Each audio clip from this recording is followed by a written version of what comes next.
اسلام آباد سے ایک دوست کہتے ہیں کہ یہ سوال عموماً بحث کے دوران ہوتا ہے کہ ہم جو عالمگیر اسلامی نظام کے لیے جد و جہد کر رہے ہیں یہ ایک ایسا نظام ہے جس کا عملی نفاذ صرف فتح مکہ سے لے کر خلفائے راشدین کے زمانہ تک رہا، بلکہ وہ بھی جنگ و جدل اور قتل و غارت پر منتج ہوا، اس کے بعد ملوکیت کا دورہ رہا، تو ہم ایسے نظام کے لیے کیوں کوشاں ہیں؟ کون کر رہا ہے اس نظام کی کوشش؟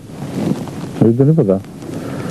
ہم تو جس نظام کے لیے کوشاں ہیں وہ تو محمد رسول اللہ صلی اللہ علیہ وسلم کا نظام ہے جو کسی حکومت کا محتاج ہی نہیں تھا. اس پہلے دن سے ہی دنوں پر حکومت کر رہا تھا، وہ انسانی فطرت پر حکمران تھا.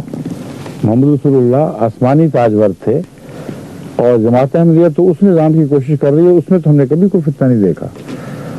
اور یہ بھی جہلانہ باتیں ہیں کہ اسلام گویا کہ خلافت کے ساتھ ہی ختم ہو گیا. وہ مجددیت کہاں گئی؟ وہ بزرگ بے شمار علماء اور بزرگ جو متقی تھے جنہوں نے اسلام کی تبلیغ کو زمین کے کناروں تک پہنچایا ہے، وہ کس شمار میں تھے؟ آپ کا صرف حکومت پر ہی، آپ کی تان حکومت پر ہی جا کے ٹوٹتی ہے. نعوذ باللہ من ذالک. آپ کے نزدیک کامیابی کا معیار صرف یہ ہے کہ کب تک کوئی حکومت چلاتا ہے. وہ جو حکومت کے خواہاں تھے انہی کی وجہ سے اسلام میں جہاں روحانیت و حکومت کا اجتماع رہا ہے ایک وقت تک، وہ الگ الگ ہو گیا.